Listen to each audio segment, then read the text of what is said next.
അച്ഛാ, ഹർഷം വരുന്നു. അച്ഛാ, മുഖ്യമന്ത്രിയുടെ ഓർഡർ കൈ കിട്ടി അല്ലേ? അച്ഛനെ അറസ്റ്റ് ചെയ്യാൻ മരുമകന് ഡ്യൂട്ടി. അവറാച്ചൻ കളിക്കട്ടോ, കളി അവിടെ വരെ പോകുന്ന കാണാം നമുക്ക്. അച്ഛനെ കോടതിയിലേക്ക് കൊണ്ടുപോയാൽ മതി. ജാമ്യത്തിനുള്ള ഏർപ്പാടൊക്കെ ഞാൻ ചെയ്തിട്ടുണ്ട്. വക്കീലുമായി ജോസ്പേട്ടൻ കോടതി വെയിറ്റ് ചെയ്യാ. നീ എങ്ങനെ എന്നെ കൊണ്ടുപോകുന്ന? കാറിൽ ഫോളോ ചെയ്താൽ മതി. കാറിലോ? എന്റെ പട്ടി വരും. പോലീസ് ജീപ്പിന്റെ പിന്നിലിട്ട് തന്നെ എന്നെ കൊണ്ടുപോകണം. അതിനു മുമ്പ് ഈ മുറ്റത്തിട്ട് എന്നെ തല്ലി ചതയ്ക്കണം, മുടുമുണ്ട് വലിച്ചു പറിക്കണം. പിന്നെ പത്രക്കാരോ ചാനലുകാരോ ചോദിച്ചു കഴിഞ്ഞാൽ മുഖ്യന്റെ സ്പെഷ്യൽ ഓർഡർ ആണെന്നൊക്കെ പറഞ്ഞേക്കണം. ഇതൊന്നും നീ ചെയ്യണ്ട, പോലീസുകാരെ കൊണ്ട് ചെയ്യിച്ചാ മതി. അയ്യോ, ഓ, ഇത് മുഖ്യമന്ത്രിയെ താഴെ ഇറക്കാനുള്ള കുശാഗ്രമതി ഇല്ലേ? എന്റെ പൊന്നെ, ഞാൻ എന്തുവായി കേൾക്കുന്നത്? ഗുരു എന്നെ ഒന്ന് അനുഗ്രഹിച്ചാട്ടെ. അനുഗ്രഹമൊക്കെ അവനോട് വാങ്ങിച്ചാ മതി. അയ്യോ, ഈ മേനോൻ സാറിന്റെ ബുദ്ധി. കാര്യങ്ങളൊക്കെ നമ്മുടെ പോലീസുകാരോടൊന്ന് പറഞ്ഞേക്കണം. ജയ്,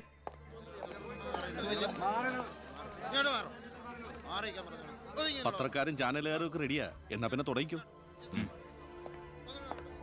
നടക്കണം സാർ. പിടിച്ച് തള്ളണോ?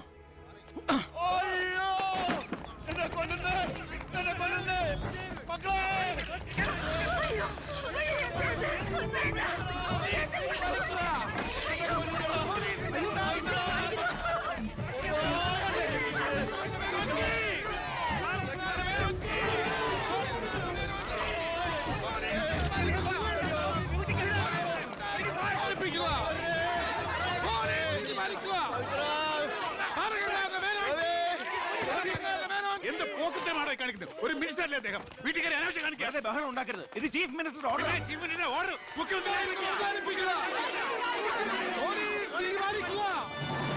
നമസ്കാരം. പ്രധാന വാർത്തകൾ. മന്ത്രി ബാലഗംഗാധര മേനോന്റെ അറസ്റ്റിൽ പ്രതിഷേധിച്ച് കേരളത്തിൽ പലയിടങ്ങളിലും അക്രമങ്ങൾ.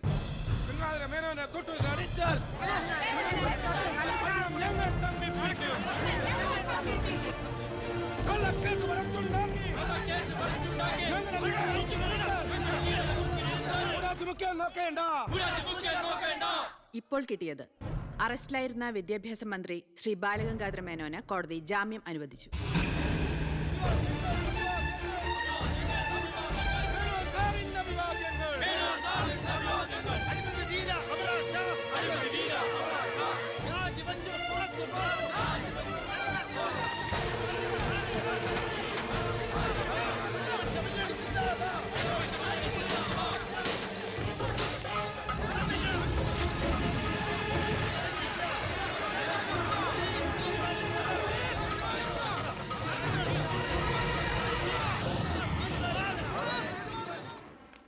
എടോ മേന്നെ, എന്നെ താഴെ ഇറക്കാൻ താൻ കളിച്ച കളി വളരെ ചീപ്പായി പോയി.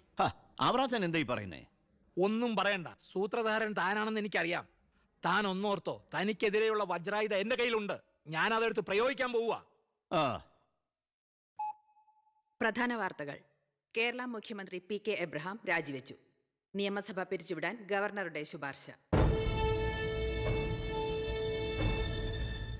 അവറാച്ചൻ രാജിവെച്ചൊഴിഞ്ഞാ പോരെ? മന്ത്രിസഭ പിരിച്ചുവിടേണ്ട വല്ല കാര്യമുണ്ടോ? പോണ പോക്കിലെല്ലാം തൊലയട്ടെ എന്ന് കരുതി കാണും. ഉത്തരത്തിലിരിക്കുന്ന എടുക്കാൻ പോയി ഇപ്പൊ കക്ഷത്തിരുന്ന പോയില്ലേ? ഞാൻ ഉദ്ദേശിച്ച നാളത്തെ പത്രവാർത്തകളെയാണ്. ഇപ്പോൾ കിട്ടിയ വാർത്ത. കേരള നിയമസഭ പിരിച്ചുവിട്ടു. തെരഞ്ഞെടുപ്പ് ഉടൻ. ഇനിയൊരു തെരഞ്ഞെടുപ്പിനെ നേരിടാനോ മുഖ്യമന്ത്രിയാവാനോ ഞാനില്ല. അതെന്താ? KDF ഭൂരിപക്ഷം കിട്ടില്ല എന്ന് കരുതിയിട്ട്? അല്ല, ഒന്നുകൂടി ആലോചിച്ചിട്ട്. ഇല്ലടോ, എനിക്ക് മടുത്തു. വേണ്ട, ഞാൻ നിർബന്ധിക്കുന്നില്ല. അപ്പൊ പിന്നെ അടുത്ത മുഖ്യമന്ത്രി എന്താ ഇത്ര സംശയം? താൻ തന്നെ. എന്താ? എന്തു പറ്റി? ഒന്നുമില്ല. ഇനി മുഖ്യമന്ത്രി സ്ഥാനത്തേക്ക് പറ്റിയ ഏക നസ്രാണി താൻ മാത്ര. മുഖ്യമന്ത്രി തൊമ്മൻ ചാക്കോ. ഞാനിത് സ്വപ്നത്തിൽ പോലും ആഗ്രഹിച്ചിട്ടില്ല. ഒന്ന് ചുമ്മാ പോടോ. ഞാൻ മാറണമെന്ന് താൻ മനസ്സുകൊണ്ട് ആഗ്രഹിച്ചിട്ടില്ലടോ തനിക്ക് മുഖ്യമന്ത്രി ആവാൻ. ഞാനോ? എന്താ ഈ പറയണേ? Excuse me sir. വാ. എന്തിനാ സാർ എന്നെ അത്യാവശ്യമായിട്ട് വിളിപ്പിച്ചത്? സന്തോഷമുള്ള ഒരു കാര്യം പറയാനാ വിളിപ്പിച്ചത്. പറയട്ടോടോ. തന്നെ ചിറ്റാരിക്കര മണ്ഡലത്തിലെ സ്ഥാനാർത്ഥിയാക്കണമെന്ന എല്ലാവരുടെയും താല്പര്യം. എന്താ? അപ്പൊ അച്ഛൻ? എടോ, മേനോന്റെ പേരിൽ അഴിമതി ആരോപണവും കേസും ഒക്കെ ഉള്ള നിലയ്ക്ക് 8 നിലയിൽ പൊട്ടുമെന്ന കാര്യത്തിൽ സംശയമില്ല. നമ്മുടെ മുന്നണിക്ക് ഭൂരിപക്ഷം കിട്ടുമെന്ന് ഉറപ്പില്ലാത്ത സാഹചര്യത്തിൽ ഒരു സീറ്റ് കളഞ്ഞു കുളിക്കാൻ പറ്റില്ല. താൻ ഒന്നുകൊണ്ടും പേടിക്കണടോ, താൻ ജയിക്കും. വർക്ക് തുടങ്ങിക്കോ. ഒരു MLA ആകണമെന്ന മോഹമൊന്നും ഇതുവരെ ഉണ്ടായിട്ടില്ല. എങ്കിലും പാർട്ടിയുടെ തീരുമാനം ഞാൻ ആദരവോടെ സ്വീകരിക്കുന്നു. All the best. Thank you sir. ജയിച്ച് MLA ആവുമ്പോ എന്നെ മുഖ്യമന്ത്രിയാക്കാൻ കൂടെ നിക്കണേ.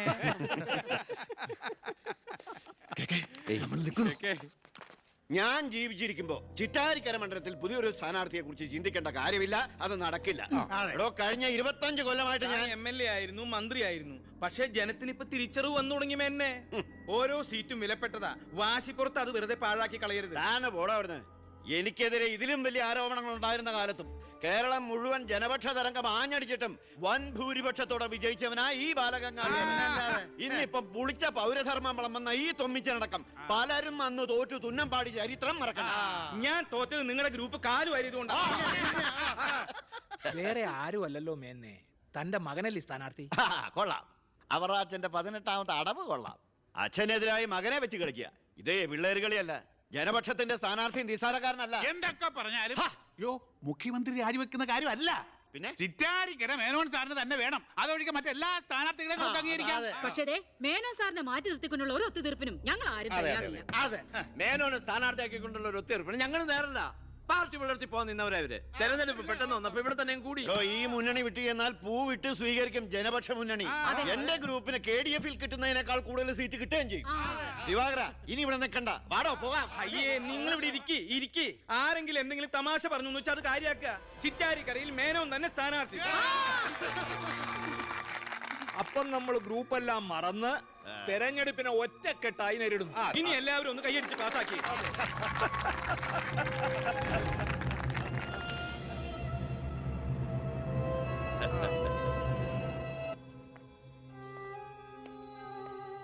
വിഷമിക്കണ്ടോ, താൻ ചെറുപ്പമല്ലേ, ഇനി അവസരമുണ്ട് ഒരുപാട്. എനിക്കൊരു വിഷമമില്ല സാർ. ഒരു MLA ആകാൻ വേണ്ടി വ്രതം നോറ്റെടുക്കുന്ന ഒരാളല്ല ഞാൻ. അധികാരത്തിന്റെ അപ്പകഷ്ണം കിട്ടാൻ ചെയ്തു കൂട്ടിയ നെറുകേടുകളൊക്കെ പരസ്പരം മറക്കും, എല്ലാം പൊറുക്കും, എല്ലാവരും ഒന്നാക്കും. അധികാരം കിട്ടിക്കഴിയുമ്പോൾ പിന്നെയും തമ്മിൽ തെല്ലും പിരിയും. പക്ഷേ കൂടെ നിൽക്കുന്ന എന്നെ പോലുള്ള അണികൾക്ക് അത് ചിലപ്പോൾ ഉൾക്കൊള്ളാൻ കഴിഞ്ഞെന്ന് വരില്ല, എളുപ്പം ദഹിച്ചെന്ന് വരില്ല. വരട്ടെ സാർ.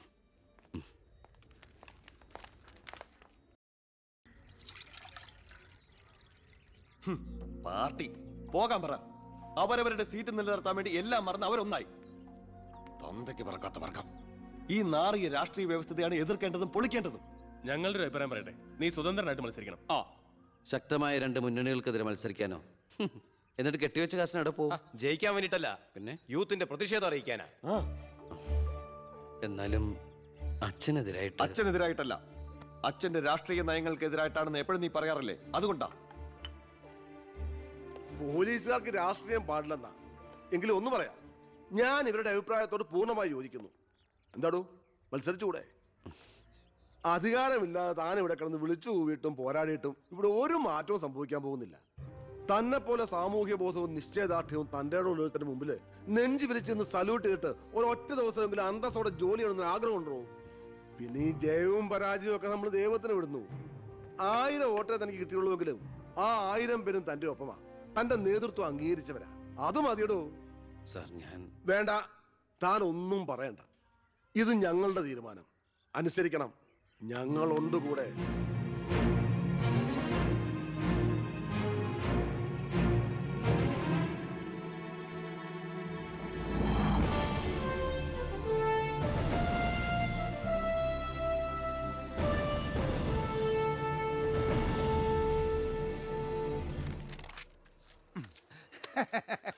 ഒരുപാട് തെരഞ്ഞെടുപ്പുകൾക്ക് ഞാൻ പോസ്റ്റർ ഒട്ടിച്ചിട്ടുണ്ട്. ഭയങ്കര രാശിയുള്ളവനാ ഞാൻ.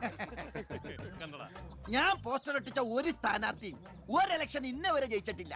അതെന്റെ ക്വാളിഫിക്കേഷൻ. എന്റെ അമ്മയുടെ സത്യം. 77 തെരഞ്ഞെടുപ്പിൽ ഞാൻ പോസ്റ്റർ ഒട്ടിച്ച സ്ഥാനാർത്ഥി തോമസ് ചാണ്ടി ഇടിവെട്ടേറ്റ് മരിച്ചു. 84 സ്ഥാനാർത്ഥി പാണ്ടിലോറി കയറി മയ്യത്തായി. പിന്നെ മരിക്കാത്ത സ്ഥാനാർത്ഥികൾക്ക് കെട്ടിവെച്ച കാശ് പോലും കിട്ടില്ല. പിന്നെ മൈക്ക് അനൗൺസ്മെന്റിൽ ഞാൻ ബഹുമെടുക്കാനാ. മൈക്ക് അലവൻസ് അല്ല, മൈക്ക് അനൗൺസ്മെന്റ്. അതന്നെ ഞാനും പറഞ്ഞത്. എനിക്കറിഞ്ഞൂടെ?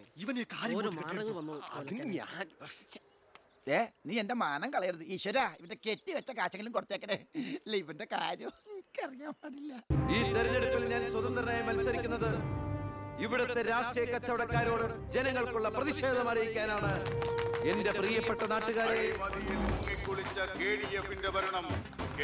ഈ രാജ്യത്തിൽ ജനപക്ഷ മുന്നണി സ്ഥാനാർത്ഥി സഖാവ് ജനാർദ്ദനൻ പിള്ളയ്ക്ക് അരിവാൾ അടയാളത്തിൽ വോട്ട് രേഖപ്പെടുത്തി പ്രിയപ്പെട്ട വോട്ടർമാരെ, KDF-ന്റെ ശക്തനായ സ്ഥാനാർത്ഥി ശ്രീ ബാലഗംഗാധര മേനോന് ശാന്തിയുടെയും സമാധാനത്തിന്റെയും ചിഹ്നമായ അമ്പും വില്ലും അടയാളത്തിൽ നിങ്ങളുടെ വിലയേറിയ വോട്ടുകൾ രേഖപ്പെടുത്തി വമ്പിച്ച ഭൂരിപക്ഷത്തോടെ വിജയിപ്പിക്കുവാൻ അപേക്ഷിക്കുകയാണ്, അഭ്യർത്ഥിക്കുകയാണ്. ജനാധിപത്യ വിശ്വാസികളെ, നാട്ടുകാരെ, അഴിമതിക്കാരെയും കൊള്ളക്കാരെയും ഈ നാട്ടിൽ നിന്ന് എത്രയും പെട്ടെന്ന് കെട്ടുകെട്ടിക്കുന്നതിന് യുവത്വത്തിന്റെ പ്രതീകമായ കൃഷ്ണകുമാറിന് നമ്മുടെ ദേശീയ മൃഗമായ സിംഹം ഒന്നും മിണ്ടാണ്ടിരിക്കും. അതെന്നെ ഞാൻ പറയാൻ പോണത്.